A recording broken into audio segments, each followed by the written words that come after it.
আপনাদের দেখাচ্ছি হাইএক্স এর মোবিল পাল্টানো। দেখেন আমি ফিল্টারে কাপ্পা বসাইছি, ওই যে মোবিল পড়তেছে, ডগনাট খুলে দিছি।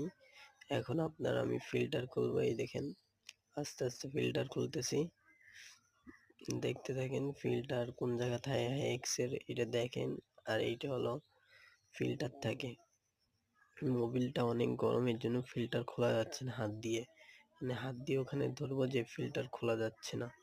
আপনার মোবিলটা অনেক গরম, দেখতেছেন মোবিল কালো হয়ে গেছে, মানে অনেকদিন পাল্টায় না তো, এর জন্য কালো হয়ে গেছে। এই মানে আপনার 4000-এর পর মোবিলটা পাল্টাতে হয়, 4000, 2500, 3000-এর পর এইটা মোবিলটা পাল্টাতে হয়। এই দেখেন খুলতেছি আস্তে আস্তে।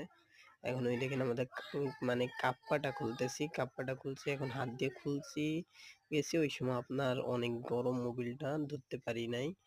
আর এখন মোবিলটা পড়তেছে, পরে একটু করার পর